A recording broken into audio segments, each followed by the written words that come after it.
Boy, oh boy, do we have some electric football in Week 15. Let's talk about the injuries and the waiver pickups if you're still in your fantasy playoffs.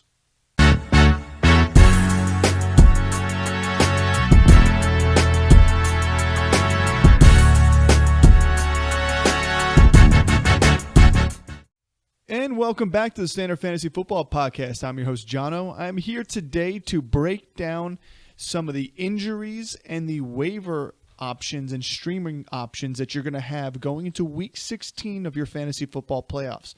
If you've been listening to the show here, you're lucky enough to still be going on towards the Fantasy Football Championship this year in your leagues.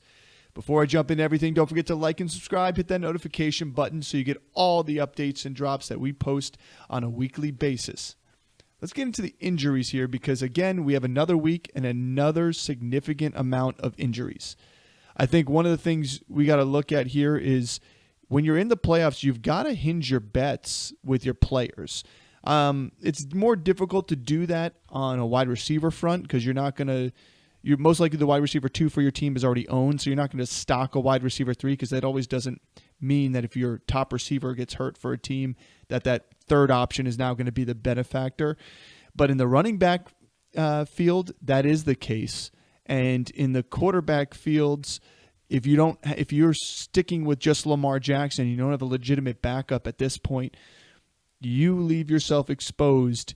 Now that being said, if somebody gets hurt early in the game, it's difficult to move forward and win that fantasy football week. But if you're going to get hurt week 16 and you're trying to make it the championship week, or you have Lamar Jackson against Pittsburgh this week and you're trying to make it the championship week, well, this may be a difficult one. You may have to sit here and decide. Now, if you're lucky and you have someone like Jared Goff and you had somebody, you were going between him and somebody else in the week 15, well, I hope you went Goff. I didn't. I played Burrow, but who would sit Burrow for Goff anyway? Moving on, let's talk about the injuries. Biggest injury news of the week, David Montgomery, torn MCL, out for the rest of the season, including the playoffs for Detroit.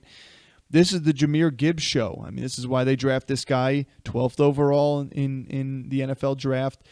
It's a shame. Montgomery has had a fantastic season, double-digit touchdowns on the ground. I think Chicago probably is laughing, and people are laughing at Chicago. Why'd they ever drop him? But unfortunately, it takes that dynamic duo out of the backfield, and we saw it with a game this past week against Buffalo. They passed a lot more. He did exit the game.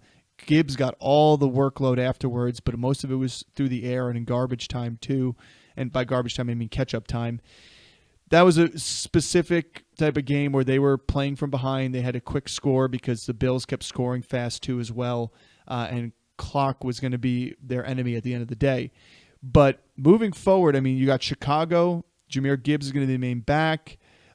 You've got defense in Chicago that's not great, but also I believe it's in Chicago, so a little home field advantage. And they've been good against the pass, but not as of late, and not great against the run.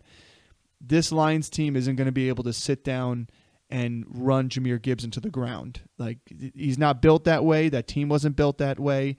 They were built with this 2-back set, and I don't think anybody that is on the team is going to be able to spell what Dave Montgomery was able to do. So big injury news there. We'll talk about some options in the waiver section coming up shortly.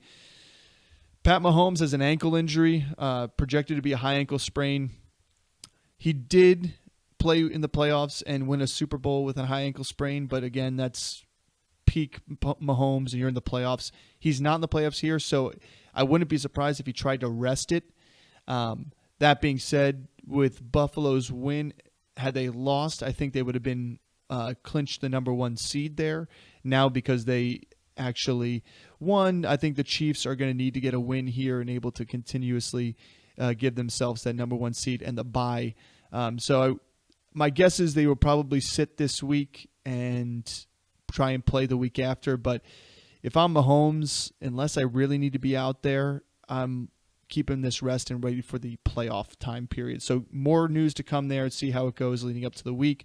Make sure if you have Mahomes and you don't already have another quarterback in line, go grab somebody off waivers. We'll talk about some streaming options this week shortly. Saquon Barkley, this was a weird one. If you were watching the game in Pittsburgh, He had a beautiful 20-something yard run down to the 3 like he always does. And he got a handoff afterwards, and there was a blitz. I don't know if it was I don't remember who was it that came in and hit him, but hit him kind of in the hip and upper leg area, kind of flipped him on his side, landed on his shoulder. It looked a little scary for a second. Luckily, his cleat didn't stick in the ground, but he definitely took a second to get up there. He played the next snap, and then after that, he got checked out in the medical tent and really didn't come back in the game that often until the second half. And when he came back in the second half, he was mixing in with Gainwell. Now, Gainwell only had 7 carries. Most of Gainwell's work was through the air. But that being said, it's something to take a look at. He said he's fine. They didn't disclose what the injury was, but there's nothing to worry about. But it gives fantasy managers something to worry about. So keep an eye on the practice this week and see if anything pops up. My guess is he'll be fine. He's a beast. They're tied now with the Lions and the Vikings, all vying for that number 1 seed in the NFC. So I think they're going to want to ride out Saquon, especially like I know he's now no longer on pace to beat Dickerson, but we know him. He can go for, against Washington, 180, almost 200 yards, and all of a sudden now he's right back on track to beat Dickerson's record. And I think that would be something special to be able to give him if you're Nick Sirianni and the Eagles. Jalen Waddle, this was a tough one to watch. Got rolled up on. It looks like it could be an MCL or MCL sprain, but it could also be worse. Test to decide and see how it looks, but it did not look that good. He's missing at least this coming week, if not the next week, and there's a pretty good chance he does not finish out the last 3 weeks of the season for the Dolphins. And if that's the case, I find it tough to see if this Dolphins team even makes the playoffs, especially with the loss they just had. So taking a look at Waddle's status, we'll talk about a couple of options that Miami has because we know they're going to have to throw the ball and try and get up on these teams, and Tyreek Hill is just not getting the job done anymore. Alvin Kamara left. He's getting MRI this week. It's something to keep an eye on as well. Obviously, if you had already picked up Kendre Miller, then you're happy. If Kendre Miller's out there in your league, go get him. We'll talk about him in brief coming up in the waiver pickup options too. Nick Chubb, broken foot, out for the season. It's a shame. I mean, it was tough to watch him come back on a bad Browns team where last year, like, he was rearing and ready to go, and he was looking good in that Pittsburgh game. And honestly, this Browns team wasn't that, they were in a situation where they weren't terrible as of late. And Jerome Ford came in, finished out the game, looked decent enough, just like he did last year. He's going to be a serviceable flex option for you, but they're a bad Browns team right now. And benching Winston, we'll see if Winston even comes back in as a starter, if they're going to go DTR. And if they go DTR, that hurts a lot of players in this game for the starting lineup here, including Judy, Njoku, and Jerome Ford. Last two, Justin Herbert and Zach Ertz. Herbert dealing with an ankle injury. I think he's going to tough it out and play no matter what. He did and played this game, but you could tell it hindered him a little bit. But they're pushing for a playoff spot. They can't afford to sit him, so I don't see that happening. And then Zach Ertz left with a concussion. We all know it's a 1 week absence usually from a concussion, possibly 2. They are playing the Eagles, so they want to get him back, so we'll see if he clears protocol. Something to watch during the week here. That's the major injuries. As things progress, keep an eye out. We can drop some shorts if there's anything major that comes out there. But moving on to the waiver section and streaming section here. To me, let's talk about the quarterback position first. Again, we've got some interesting matchups coming up here. It's the playoffs. You start your studs. Like, unless you have a quarterback that's in a absolutely abysmal opportunity and matchup, you're starting him. I know Goff and Burrow, 2 solid quarterbacks for the season. I had both of them. Not the best matchups for the remainder of the fantasy season, but Burrow, doesn't matter who he's playing, paces 303. Jared Goff now loses a main component to the running back backfield and shows that he can still throw up a good, 400 plus yards and 4+ touchdowns. He's done it multiple, times this season. So I think at the end of the day, you start your studs that you got. Unless somebody that is at equal opportunity has a better matchup, you got to watch. I mean, like, it's tough to get the Lamar Jacksons against the Giants type of matchup. You're not going to see that often. But to me, Caleb Williams is an interesting one here.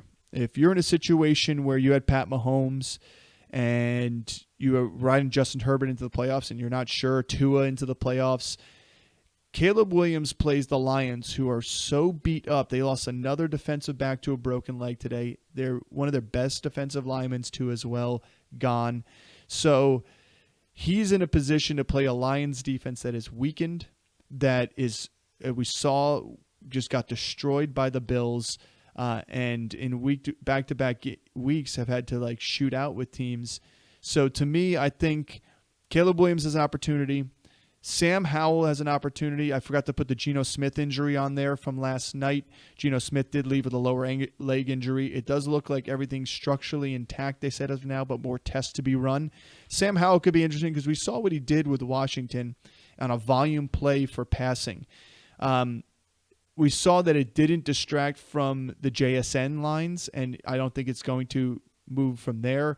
DK Metcalf was still doing the same stuff he was doing with or without Sam Howell or Geno Smith. And Lockett is not a startable player or a really player you want to own. But Sam Howell could be interesting. But Baker Mayfield shows that he can be Baker Mayfield. So he's back again, especially with Jalen McMillan starting to really get in tune with this offense. And then Jordan Love in a good matchup too as well at the end of the day for Week 16. I think those are my biggest streamable guys. Again, I'll run through it real quick. You got Jordan Love on Monday night against the Saints. You've got Baker Mayfield at Dallas against the Cowboys. Caleb Williams at home against the Lions. And then you've got Sam Howell against the Vikings, which the only reason, I mean, Vikings are a good defense, and they've gotten away from doing heavy pressure on these quarterbacks, but they're still giving up yardage through the air. I mean, the running game is not there, but they're still giving up stuff through the air, so that's something to keep an eye out for. Running back-wise, most of these waiver pickups are due to injuries, so Craig Reynolds or Vaki are two of the options you could pick up. I like Craig Reynolds just because of his knowledge base of this offense. He's been there. But I think this is Jahmyr Gibbs' backfield. You're not picking him up and starting him. Like if you were a David Montgomery owner, I'd rather go get Kendre Miller. You know, I think to me that's a better option because you're plugging him in to an offense. You're only picking up Craig Reynolds as a flyer out there on a chance. The fact that they play the Bears, who have not been great against the run, it could be an option there. And you hope that when he goes in to give Gibbs a breather, he gets some good work there. But he could also go to Vaki. So I don't love either one of those, but I get it if you want to go grab somebody. Kendre Miller, obviously my other one here. With the MRI coming to Kamara, I like Kendre Miller playing Monday night against the Packers. He's their next best offensive weapon there. I guess that makes him maybe the best offensive weapon. So they're going to have to run the ball. They're going to have to throw the ball. They're going to have to do something on offense because you can't just show up and take a knee 3 times in a row and then hand it back to the other offense. So give me Kendre Miller as an option. He's a flexible play. I don't love him as a high-end RB2 or anything like that. It's a flex play. And then Kenneth Gainwell, I mean, this is all speculative on the Saquon Barkley, but pump the brakes too on the Gainwell. This is not a direct, like we said this before when we were talking about handcuffing your guys going into the playoffs. This is not a direct volume play between Saquon and Gainwell like you would get from Kyron Williams or Corum or Herbert and Chase Brown or anything like that. Gainwell is more of a specialty back that they use there, and I guarantee you they would, if Saquon didn't play for any reason, that they would mix in other running backs there. Gainwell is very good at the backfield, not the best in pass protection. He's undersized in comparison to Saquon, so running ball between the tackles, he's not as effective as running the ball to the outside. He does have some good speed, but you tend to find ways to get him the ball in space and not create the opportunities with his legs on the ground. Now, that being said, I will say the offensive line of the Eagles, it is getting beat up a little bit too, but if they're playing at the high level they're playing at, they create opportunities between the tackles for their running backs. So that would be the only thing, is to go grab Kenneth Gainwell if there's anything popping up on the practice reports of no practice for Saquon or limited or anything like that. In my opinion, if he's limited on Monday today and Tuesday tomorrow, and you're going into waivers on Wednesday, there's a good chance Saquon's playing. If it's DNP for the first 2 days of the week and, we'll see on Wednesday, then that's an interesting one too. Wide receivers. With the injury to Waddle, Malik Washington becomes somebody of interest. This is a Swiss Army knife type of weapon that's a Tyreek Hill light, and we've seen him like every week ramp up in snap share and opportunities, and I think at the end of the day, he gets rushing opportunities, he's scoring touchdowns there, he gets their punt returns there, and he's now getting receptions as well. I'd like to go grab him as a flyer, especially if you've got a couple of these guys on the list that got hurt. They're going to have to throw the ball. Miami has to win and continue to win to give their playoff hopes a chance. And they got a tough game against the 49ers, which I think is going to be one that they're going to have to throw through the air. We saw it was difficult for the Rams, although it was a bad, rainy game. This is in Miami. I do think they're going to try and run Achane as best as they can, but the running game with Achane hasn't been what we expected it to be. So fire up the passing game. In that case, I do like Malik Washington a little bit. We talk about Nick Westbrook-Akini as a streamable option for weeks and weeks and weeks and weeks, but we can't not talk about Tim Patrick if we're talking about Westbrook-Akini. He plays for an offense that has going to increase their passing volume just due to the injury to one of their main running backs. He's had 8 targets this past week to Jamison Williams' 5 targets, so he's definitely running a route tree that's more favorable for Jared Goff to get open to. Scored another touchdown. That's a third in his past 2 weeks. He had 2 last week. Goff likes him in the red zone. He's a big target. This could be a resurgence for his career moving into the offseason. So Tim Patrick is a flexible opportunity to stream him, especially against the Chicago Bears in a game that they can't drop a second one in a row and lose that number 1 seed. Rashad Bateman, he should have still been on people's rosters since we had him, as told people to pick him up. There was no injury designation this week, and he was the benefit. He had the benefit of the 5 touchdowns, taking 2 of them from Lamar Jackson. He's a deep ball threat for sure, and he's been an end zone threat along with Mark Andrews and Isaiah Likely. So I like him, and a team that wants to win out and needs to win out because of the AFC race for the playoffs that's coming up their way. And then Jalen McMillan. This is another flexible opportunity here. Seems to be getting a grasp of the offense better, getting on the same page as Baker. And when you have Mike Evans doing what he's doing, looking like Mike Evans, the rookie, you have McMillan on the other side getting opportunities and getting open, and Baker's now able to hit him, and they're on the same page, like I said, versus when he had the opportunity to be the main guy there before he got hurt. They were not on the same page. They had a bunch of misreads, missed opportunities, missed routes on option routes. So look to Jalen McMillan to continue his touchdown streak going into this coming week against the Cowboys in Dallas. Again, the Bucs are on the fringe for this wild card position. In fact, I think they actually lead now the division. So take back the wild card position, but I think they lead the division. But Falcons get a victory tonight over the Raiders. They keep things interesting, nipping at the heels of the Bucs. You can't just hope that it doesn't work. And they play the Sunday night primetime game, which is nice. Tight end wise, this has been, boy, oh boy, a frustrating season for tight ends, especially the high-end tight ends. But look no further than Brenton Strange. We saw it when Evan Ingram left before, and we're seeing it again this week. 12 targets, 11 catches, 73 yards. Not the greatest yards per reception, but in PPR, that's a volume play. And even in standard, 7.3 points for 11 catches. Like, opportunities are going to be there. We know that. It's Brian Thomas and then nobody else. So Brenton Strange is going to be the benefactor of a team that's going to be playing from behind constantly. So the opportunities are going to be there. He's going to get the underneath stuff. He's going to be open, getting all the coverage going to Brian Thomas. I love a little Brenton Strange. He's my number 1 tight end pickup, especially if unless Freiermuth is available. Pat Freiermuth, I think, He's just a fantastic tight end in the NFL and always finds a way to score.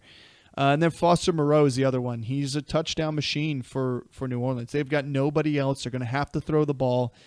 The MVS downfield is not going to work without Derek Carr. I think both Juwan Johnson and Moreau are good options, but Moreau seems to always find the end zone, and especially take it from Juwan Johnson. So it's going to be one of those ones where you have Foster Moreau in the lineup, and then Juwan Johnson scores and vice versa. That's why he's the last one on my list here, but the opportunities are going to be there. And stream defense of the week. I had one crossed off here. So I had the Jaguars on my list. Jaguars versus the Raiders. This could be another one where the Jaguars win. I think at the end of the day, I don't know if I love it as much. I mean, they held the Cowboys for a little while until it started getting out of hand, but we'll see. It could be an interesting one in Las Vegas, but the Packers versus the Saints, I think that's the no-brainer there in the lower owned ones. The Packers are playing great defense. We saw it against Seattle. They're 10-4. They're playing the 5-9 Saints without Kamara. They have nobody on that offense now. So all I got to do is stop Kendre Miller, and they'll create turnovers. So I like the Packers as my number one here. And the Bengals showing up on defense this past week. I know that it still ended up 37-27, but the turnovers were there. The sacks were there. They were finally getting to the quarterback. Yes, they still gave up big plays through the air at times and shouldn't have, but they created turnovers too as well. Had they not turned the ball over 3 times themselves, or Burrow turned the ball over 3 times himself, I think this would have been a much lower scoring game for the Tennessee Titans. So give me the Bengals against the Browns, which could be with Dorian Thompson-Robinson, DTR. Let's make it easy on myself. DTR and no Nick Chubb. So give me the Bengals in what a game could be. It's still a must-win game for them on a week-to-week basis until they're mathematically eliminated. So I like them as well. So those are there. If they're all there, take a flyer on the Jaguars if you don't like your options. But my guess is if you're going to the Jaguars, you have somebody else. So unless that other team is playing the Ravens, like say you have the Steelers or something like that, or vice versa, like I think you should be good with one of those 3 streamers. That's it for the news, notes, waivers, and streamers of the week for Week 16 in fantasy football.